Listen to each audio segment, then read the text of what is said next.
Hello, everyone. Welcome to episode number 114 of the Big Time String Podcast. I am your host, Gage Rosier. And today, guys, this is not the original show I had planned for you for this week. We'll get into that a little bit. So it's going to be a Thanksgiving version of the Big Time String Podcast. Unfortunately for you, it's just me. So if you want to tune off right now, it's great. If you don't want to hang on and listen a little bit, appreciate it. So originally, I was supposed to have on Coach Pat Basil from Hamilton College this week. I'm on quarantine right now, so that's on day 14. So that means I am recording this podcast at home.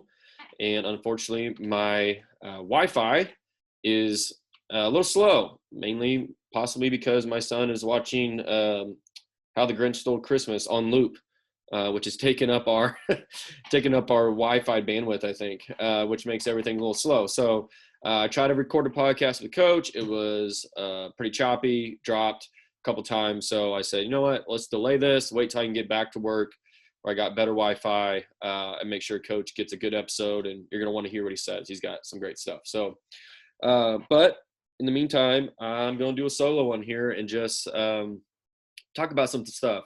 Thanksgiving edition, things we're grateful for, maybe some other topics I just kind of got off the top of my head. Yeah, and we'll get rolling on it. But I do want to mention our sponsors, talk about being thankful for. Guys, this is free for you to consume, but it's not free for myself and our hosts, my partners, Amanda and Preston, to do. It's honestly, it's a time commitment, which is costly for us, and it does cost money to produce a podcast. So the fact that we do have sponsors that have stuck with us and supported us through to make this happen is something to be very thankful for. So TeamBuildr. If you have listened to the show, you know we're a fan of TeamBuildr here, especially myself. So I'm not going to read the normal script for both the sponsors today, but for TeamBuildr, what comes to mind I'm thankful for is just, especially this time of year, this is winter break packet year for everybody who's using your Excel. You're printing off all these packets to send home with your athletes. And especially this year, I wouldn't have had that ready if I was still doing that, because out of nowhere, 2 weeks before, last 2 weeks of training, I got sent home because I remember my household tested positive and I'm on quarantine for the last 2 weeks of our year before Thanksgiving. But with TeamBuildr, I've been able to work just from home and stay involved with our training, with our kids, and see how they're doing and connect with them, message them. I have been able to program their entire winter break and they're ready to roll. I've been able to get all that done from my computer and updates automatically. I've got my staff, they're working and they're like, oh, this won't work for today's session. What do you want to do? I'm like, all right, 5 seconds later, try this. It's switched now. So like TeamBuildr has been so clutch, especially during this time of year where you're sending athletes home for remote training. If you are interested in TeamBuildr, thinking about making the switch, there's no better time than now. Do it. You won't regret it. There'll be some work up front, a learning curve, but it'll make you better. Check out TeamBuildr, Hugh and his staff. Information in the show notes. Check them out. Our next sponsor that we're so thankful for is PowerLift. Everybody knows PowerLift have been in the game forever. They're based out of Jefferson, Iowa. They make heavy duty strength training equipment. I remember back at Northwest when I worked there for a few years. They have, I think, 10 or 11, 12 PowerLift racks. I forget how many now, but I don't know. At that time, they're probably maybe 10, maybe 15 years old, probably close to 10, but they look brand new. Just high quality equipment made by great people. And they're becoming more and more versatile. Just to see the stuff they're putting out, they're able to make anything that you need. I don't want to put words in their mouth, but if you have a custom solution you need done, reach out to them. Mike Richardson's our contact on this show. His information's in the show notes. Please check him out. Get in contact with them if you're looking for some new equipment. Great people supporting our show. So as always, thank you for these sponsors that help make this show happen. So from there, guys, I want to address one thing real quick before I get into maybe just a grateful list for me to wrap up the show. And I want to talk about, I mentioned on our crew chat, is this Iron Cardinal competition we did as a staff this year. So had some additional questions on this. So with our fall sports being canceled, what we decided to kind of throw together is a competition that all of our athletes can compete in, just to hope maybe it'd help them keep engaged a little bit longer, because we knew, about mid-October, they're going to start really feeling that we're not competing. This sucks. But maybe if we threw something together as a performance department, maybe we can keep them engaged throughout the semester. So what we decided in autumn was this Iron Cardinal Challenge. And what this was modeled after is back at Northwest Missouri State, we used to do what they called the quad. And essentially it's 4 exercises. We switched it up from a little bit from what we did Northwest. I'm not going to talk about what we did at Jewell. So these are what we decided these are going to be exercises that we essentially do with pretty much all of our teams, and that we track. So we decided on our front squat. We decided on a med ball throw for distance. The guys throw a 12-pound ball. It's like a broad jump throw. You just jump and throw it for distance. The women are going to throw a 6-pounder. And then we did a 10-yard sprint. And we bought a timing system. We bought the Dasher unit, and we time sprints every Monday or every Tuesday, whatever the first lift of the week is for the team. And we track that weekly, which is great by itself, but then we decided to put that in the competition. So we have a 10-yard sprint. And then from there, we also have a vertical jump, which we have a just jump mat. We track that weekly as well. So basically we have these 4 exercises, both for men and women. We do these essentially with all of our teams. And from there, we create a scale. So the scale for each exercise is it's about from a 70 point at the bottom to like 130 point plus scale, where your goal is to get to a level. So you have 400 points would be the level 1. So essentially, if you score 100 points on each test, you'd make 400 points to the first level. So what I kind of did from there on establishing that scale is I took all the data we had in previous years and kind of ran reports on like, okay, what's our department average on the front squat, on the 10-yard sprint, on the vert and med ball throw for the men and women. So say if our 10-yard sprint average time, or let's say vertical average for the men, let's say it was 30 inches. I don't know if that what it was or not, but let's call it 30 inches. So what I did was create that 100-point mark slightly above that. So say if our school average, or to make it easier, say our department men average vertical was 29 inches, I would set the 100-point mark for vertical at 30 inches. So you need to be above average to make that point. The point isn't to get everybody in it. The point is to compete, and maybe a quarter of the athletes will actually get in it. It's supposed to be something hard to do. So I kind of did that with every exercise. And then, from up the scale, if it was 30 inches, a half inch is 101 and up from there. So if you just want my scales, I will send them to you. Just got to email me, contact me, shoot me a message on Instagram. I don't care. I will send you those. But that's essentially the mindset that went into creating the scale. So you have a men and a women's scale. They're 2 different scales. And then from there, it's levels. So that's what your athlete's competing for. So we have a 400-point level. That's level 1. Then we have a 400 to 424 is level 1. 425 to 449 is level 2. And then you got 450 plus is level 3. And again, you make the scale so where if you're hitting 450 plus, those should be your dudes and your stud ladies who are going to kill it. And that's how it kind of worked out. So I just kind of talked through, it's kind of the test in general, or the competition in general, and kind of worked through our results, I guess. So this semester, again, we took the best of the whole semester. It wasn't like this just huge testing week at the end. We wanted our athletes to get a chance just to keep competing all year. So every week they come in, they compete. They know if they set a PR, it's going to help the Iron Cardinal score, or all semester. So essentially what happened is we ended up having, I think, between men and women, we have roughly 400 athletes in our department. We had about 120 make 400 plus, okay, at one of the levels. And then we had probably, top of my head, there's probably 70 of those were probably in the 400 to 424. And they probably had 30-ish that were in that, or 30 to 40 that were in that 424 to 425 to 449, that level 2. And we only had 2 athletes make the 450 plus. So it was actually the scale I was really happy with how that turned out. I didn't want 350 out of the 400 to make the level 1. That wasn't the point. And the other thing with this too, I forgot to mention, is there's somewhat of a balance. Some people are asking, well, do you count for body weight? No, I don't. So here's the deal. Like the test,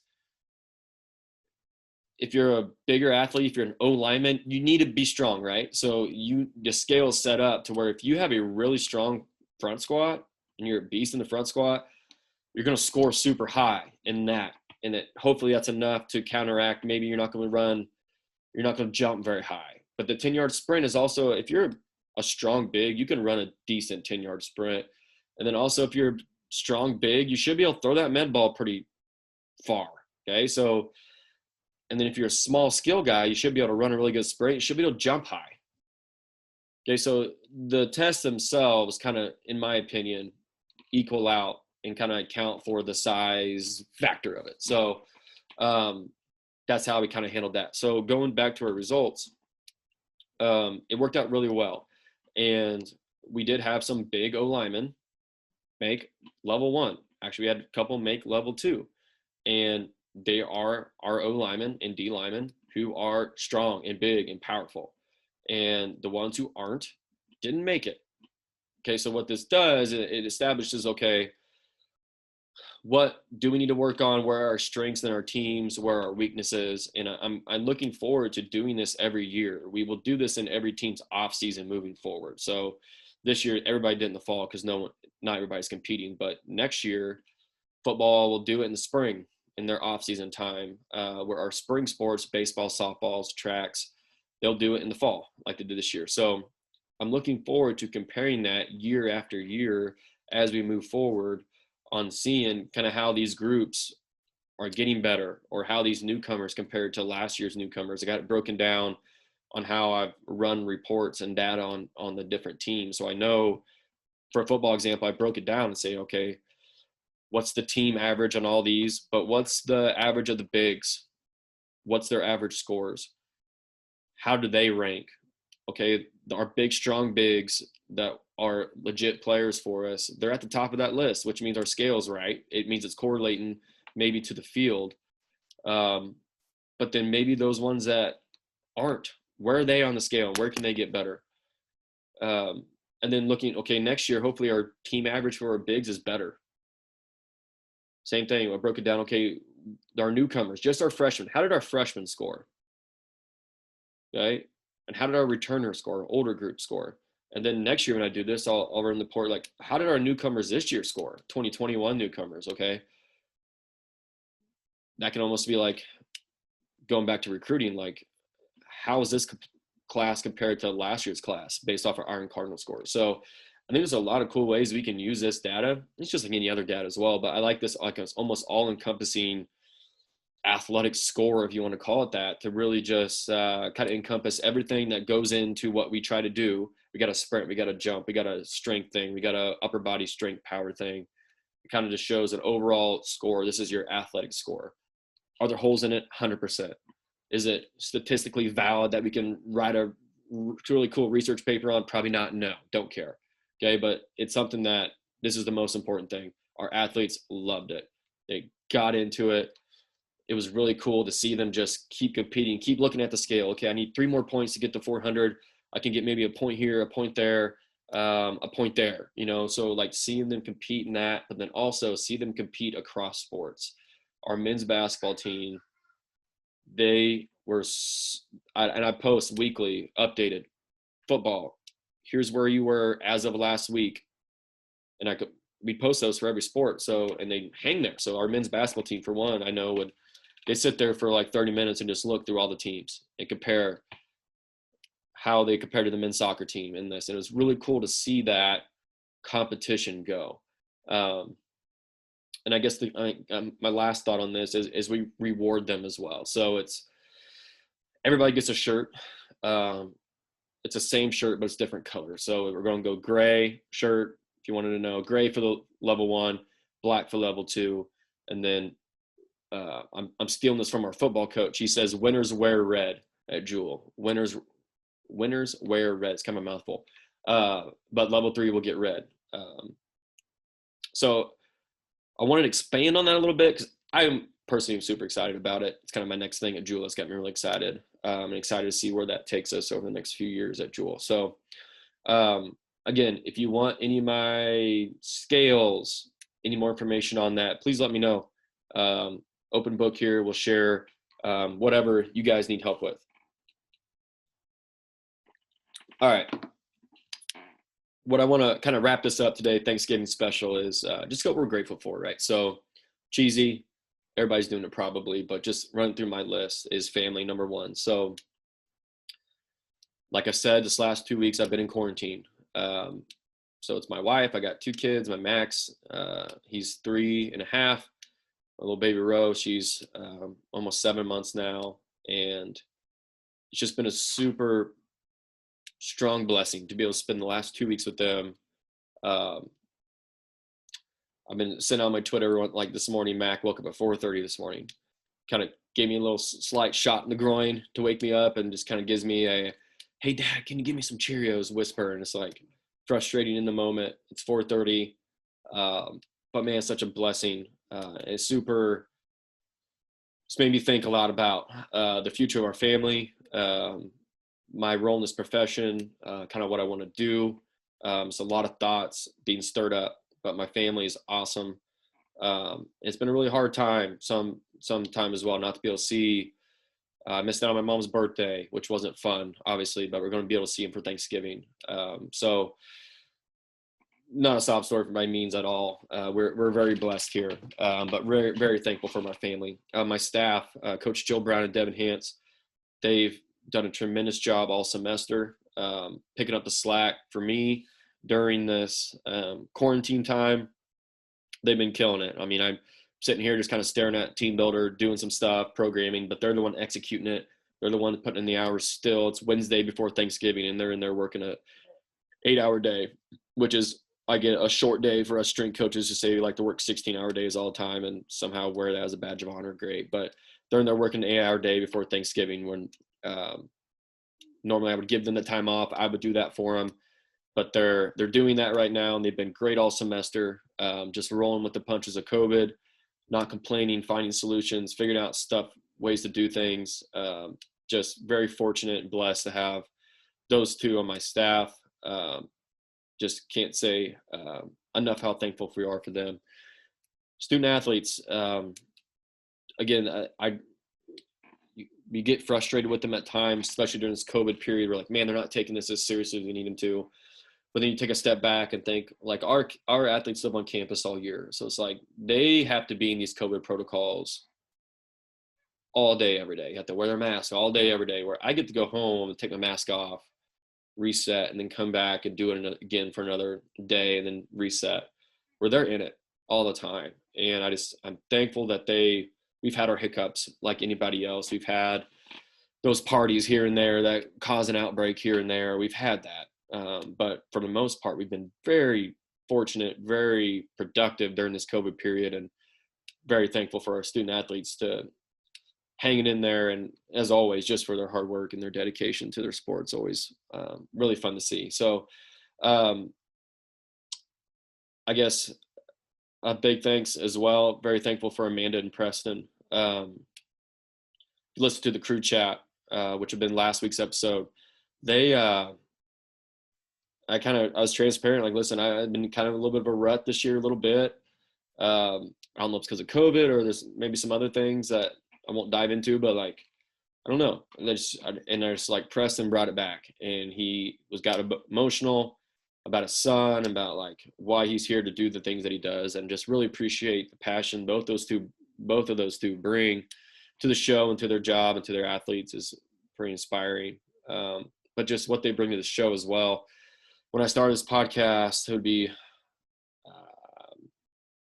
I don't know, 114 episodes ago. I don't know the days. I really wanted to just attack it myself and do it. Then really early on, I was like, no, I need help. So I brought on Preston, which is like the best decision I've ever made. And then even with doing an episode every other week, it's still just kind of a time commitment. It creeps up on you, especially when you're trying to juggle all these other things. And then we add in Amanda about 2, 3, 4 months ago now. And now I'm only recording a solo episode once a month, and then the crew episode.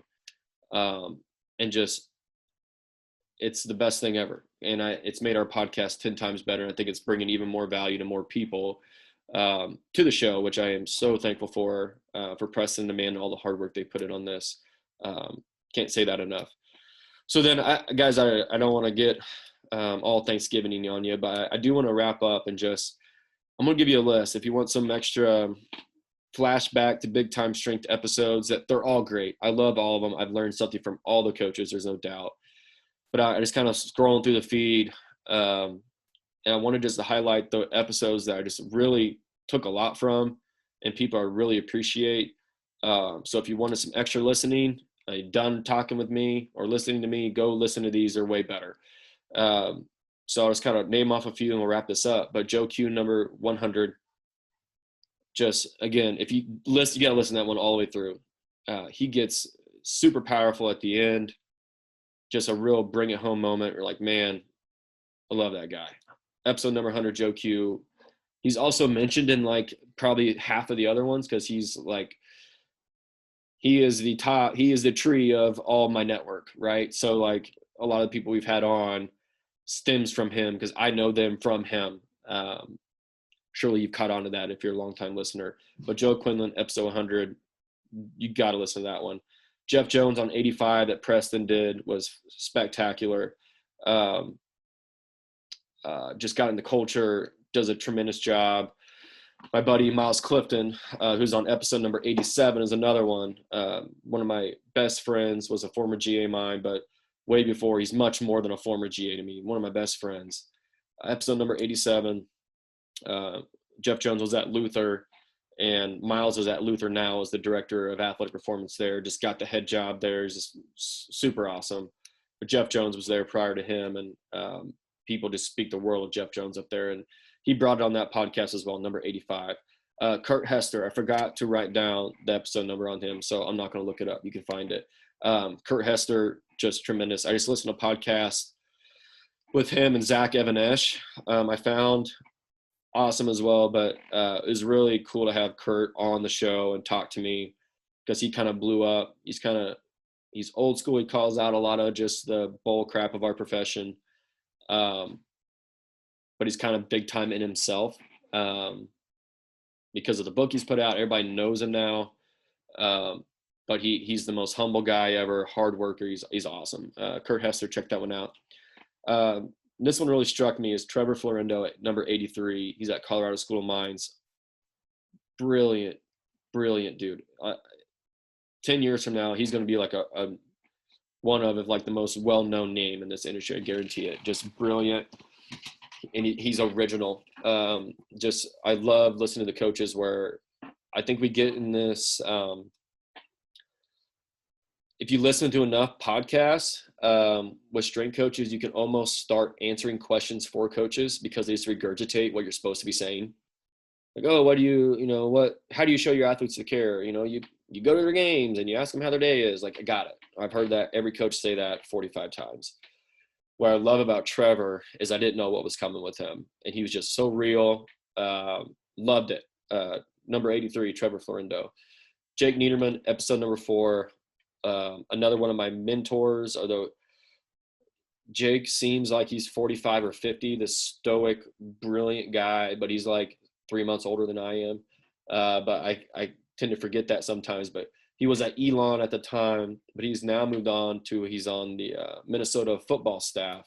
So he's out of the description of the Big Time Strength podcast, but he is certainly not let that go to his head by any means, like some coaches let him do. He is so humble. Just a great coach. Jake Niederman, episode number 4. One of the early ones. You can see, maybe judge me on my early podcasting skills on that one.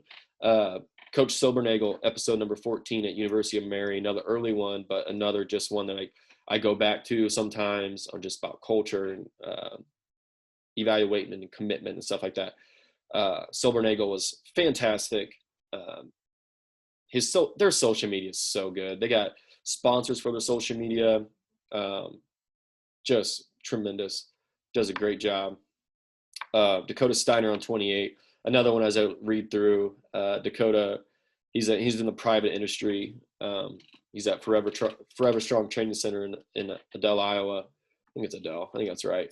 Des Moines area, and worked with me at Northwest. Another one from Joe's Tree, but just the best guy there is. I want to give Dakota a shout out. If you're ever in Des Moines area, look him up. Just a good dude, and does a great job on the show as well.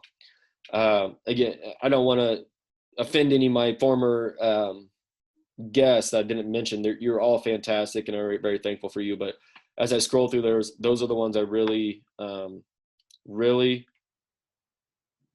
appreciated, or really just thought, man, that was a great episode. I wanted to, maybe if you wanted some extra listening, go back to those. And the last one, guys, is number 56. A very special one to me, and this is another one of just me talking, but it's crush cancer. This was it's about my cousin Riley, who passed away in September of 2019. Get my years mixed up. 2019. It's been over a year now. Was a very important thing to me. This whole crush cancer book. My cousin Riley diagnosed with leukemia in June of 19, or early July 2019. Passed away in September. And I decided to really put this book together to try to raise money for his medical expenses, and to give him hope, because he wanted to be a strength coach. He had just started his first internship with Joe Quinlan at Northwest when he got sick. So it was like this perfect opportunity to, like, we had this audience of strength coaches that listened to the show, and they all pitched in and all kind of provided a workout of the day. Essentially, it was as simple as run 10-yard sprints that one coach sent in, or as just brutal as some of these other ones was. I mean, there's a long spectrum of workouts that were great, but what made it so special was each coach dedicated their workout to someone in their life who was affected by cancer, whether it was their mom, their dad, their grandma, a former athlete, their wife, whoever it might be, and wrote a really cool description about it. And we kind of put it all in one manual. It's called the Crush Cancer book. It's an ebook. And we were able to raise thousands of dollars. I guess it doesn't really matter, but we raised thousands of dollars to go towards my cousin Riley's medical expenses. Now, Riley didn't make it. Riley lost his fight. He lost his fight to leukemia in September. But what that money is doing is it's helping build basically a brand new weight room at Mountain City High School. Part of it. And that's just, Riley would want it no other way. The kid lived in the weight room. He loved Mountain City football. And it was really cool that all these coaches who were able to chip in on that and even buy a book themselves was really special. I'm so thankful for everyone who chipped in on that, everyone who bought one. That was a really, obviously, as you can imagine, tough time for our family, but just the support we received from all the coaches, not just from the podcast, but we posted on the Facebook pages and stuff like that. The support we got from that, and just the additions to the book itself were just tremendous. So if you want a book, I should know this. I don't know why I don't, but I think crushcancerbook.com is still live, where you can go on there and buy one. If it's not, email me and I'll email you one.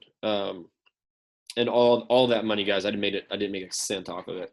It all went towards Riley, or some of it went to the Sean D. Biggs Memorial Foundation, where it's based out of Kansas City, where they help cancer research and families affected by cancer. So, guys, I'm really thankful for that. And as I was strolling through my feed, number 56, it might as well had a light shown on it. Like that's the episode. So if you want to listen to that one, episode 56 on the Crush Cancer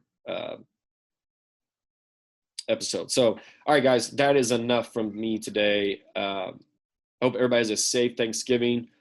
I'm sure many of you are having non-traditional Thanksgiving, maybe not with your family like you used to, but hopefully you can find a way to still connect, be thankful for it, and have a great Thanksgiving with whoever you're celebrating with. We are thankful for you. I am sorry that this isn't just me talking and it's not a coach, but we will get back to that next week. I'll sure up my technical difficulties and make sure we get a great episode for you guys here in a few weeks. But next week we'll have Coach Berg have on a tremendous female strength coach, and we'll get back after. But until then, everybody have a great Thanksgiving. We appreciate all you guys. We'll talk soon.